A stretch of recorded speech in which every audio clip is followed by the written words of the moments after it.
घड़ी जो पल पल की कहानी बुनती थी। क्या आपने कभी समय को थामने का सपना देखा है? एक पल को बार बार जीना, अपनी गलतियों को मिटाना या भविष्य की एक झलक चुराना। सोचिए, अगर आपके हाथ में ऐसी ताकत आ जाए तो आप क्या करेंगे? मजे लेंगे या डर जाएंगे?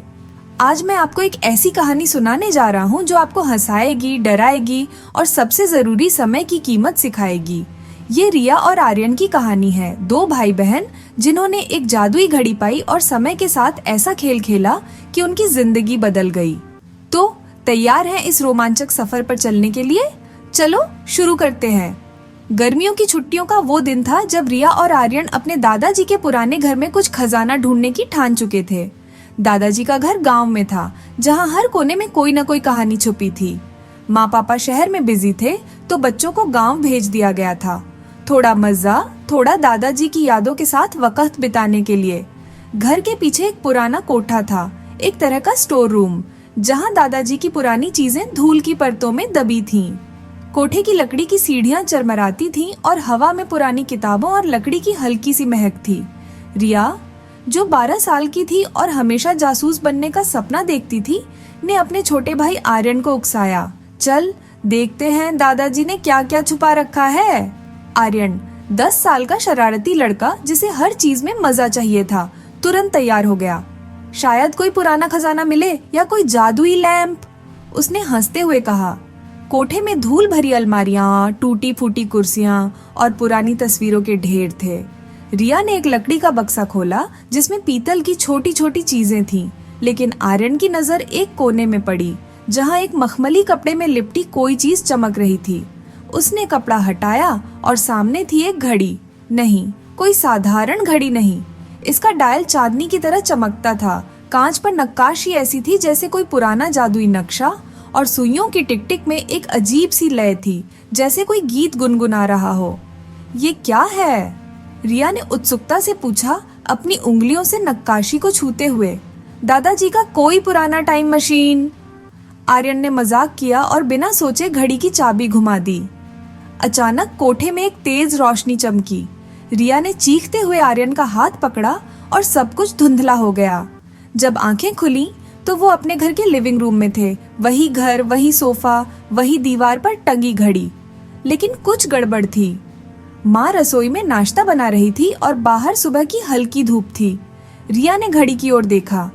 अरे, ये तो सुबह के 7 बजे हैं। हम तो कोठे में थे दोपहर के समय। आर्यन ने अपनी जेब में हाथ डाला और वो जादुई घड़ी निकाली। रिया, ये घड़ी ये समय को पीछे ले गई।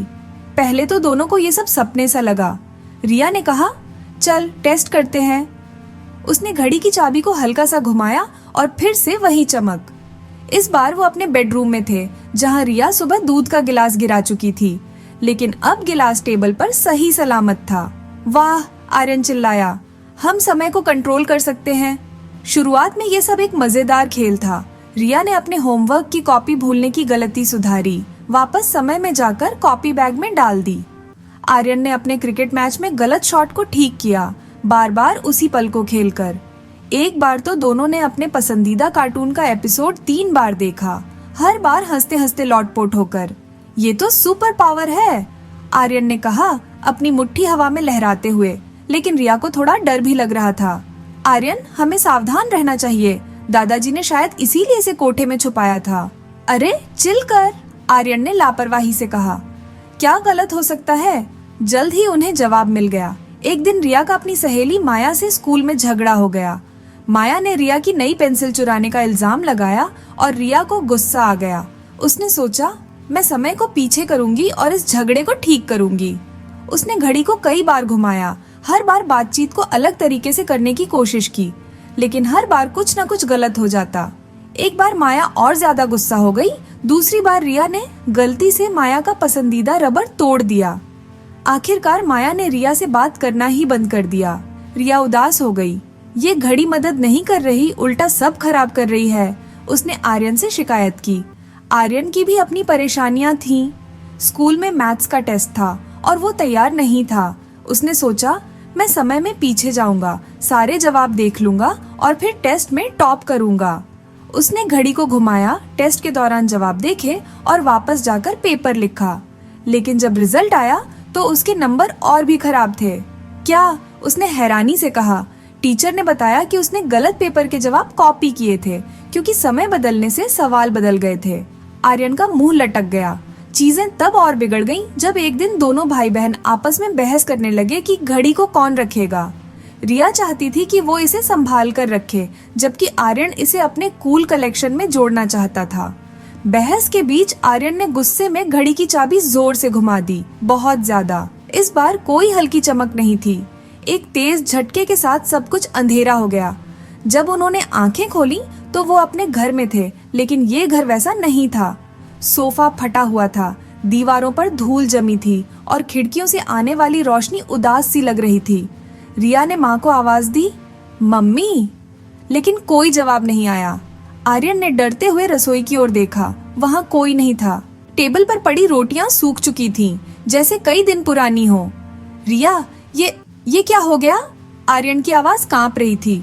रिया ने घड़ी को देखा, उसकी सुइयां रुकी हुई थीं। हम भविष्य में आ गए हैं, उसने धीरे से कहा। और ये भविष्य बिल्कुल गलत है। दोनों ने घर में इधर उधर देखा। उनके माता पिता कहीं नहीं थे। उनके कमरे खाली थे, जैसे कोई सालों से वहां रहा ही न हो। रिया की आंखें भर आईं। क्या हमने समय को इतना बिगाड़ दिया कि सब खो गया? डर और निराशा के बीच आर्यन ने फर्श पर कुछ देखा, एक पुरानी डायरी जिसके कवर पर दादाजी का नाम लिखा था। रिया ने कांपते हाथों से उसे खोला। पन्नों पर दादाजी की लिखावट थी जो घड़ी के बारे में बताती थी। ये घड़ी कोई खिलौना नहीं है, उन्होंने लिखा था। ये समय का आईना है। ये तुम्हें सिखाती है कि हर पल अनमोल है। इसे बदलने की कोशिश मत करो, बल्कि इसे जियो। घड़ी तभी चलेगी जब तुम समय का सम्मान करोगे। रिया और आर्यन एक दूसरे की ओर देखने लगे। हमने इसे गलत इस्तेमाल किया, रिया ने धीरे से कहा। हमने सोचा कि समय को बार बार मोड़कर हम सब कुछ परफेक्ट कर देंगे, लेकिन असल में हमने हर पल की कीमत खो दी। आर्यन ने सिर झुकाते हुए कहा, मुझे लगता था कि ये मजा है, लेकिन अब मैं बस मम्मी पापा को वापस चाहता हूँ। दोनों ने फैसला किया कि वो अपनी गलती सुधारेंगे। उन्होंने दिल से वादा किया कि अगर उन्हें एक और मौका मिला तो वो समय का सही इस्तेमाल करेंगे। वो हर पल को जिएंगे, चाहे वो स्कूल का होमवर्क हो, माँ के साथ हंसी मजाक, या अपने सपनों को पूरा करने की कोशिश। रिया ने कहा, हम अब हर सेकंड को गिनेंगे जैसे ये आखिरी हो। जैसे ही उन्होंने ये संकल्प लिया, घड़ी में हल्की सी हरकत हुई। उसकी सुइयां कांपने लगीं और एक नरम चमक फैल गई। रिया ने सावधानी से चाबी को छुआ और इस बार घड़ी ने काम किया। दोनों ने मिलकर समय को वापस अपने असली पल में लाया। जब धुंध छटी तो वो अपने घर में थे, वही घर जहां माँ रसोई में गुनगुना रही थी और पापा अखबार पढ़ रहे थे। रिया और आर्यन ने एक दूसरे को देखा और मुस्कुराए। उन्होंने घड़ी को वापस दादाजी के कोठे में रख दिया, मखमली कपड़े में लपेटकर। ये अब यहीं रहेगी, रिया ने कहा। हमें इसकी जरूरत नहीं। उस दिन के बाद रिया और आर्यन बदल गए। रिया ने अपने होमवर्क को समय पर पूरा करना शुरू किया और माया से अपनी दोस्ती को फिर से बनाया, बिना समय को मोड़े, सिर्फ ईमानदारी से। आर्यन ने क्रिकेट प्रैक्टिस के लिए सुबह जल्दी उठना शुरू किया और मैथ्स टेस्ट की तैयारी मेहनत से की। दोनों ने माँ पापा के साथ ज्यादा वक्त बिताया, छोटी छोटी बातों पर हंसते हुए। रिया ने अपने जासूसी सपनों के लिए एक डायरी शुरू की जिसमें वो कहानियां लिखती थी। आर्यन ने अपने कूल कलेक्शन में अब पुरानी चीजों की जगह अपनी मेहनत की ट्रॉफियां जोड़ना शुरू किया। वो समझ चुके थे कि समय एक नदी है, वो रुकती नहीं और जो पल बीत जाता है वो कभी लौटता नहीं। लेकिन अगर हर पल को दिल से जिया जाए तो जिंदगी एक खूबसूरत कहानी बन जाती है। ये कहानी हमें सिखाती है कि समय हमारा सबसे बड़ा खजाना है। इसे बर्बाद करने या बदलने की कोशिश में हम असल में अपनी जिंदगी के रंग खो देते हैं। हर पल को गले लगाओ, हर सेकंड को जियो, क्योंकि यही वो जादू है जो जिंदगी को सार्थक बनाता है।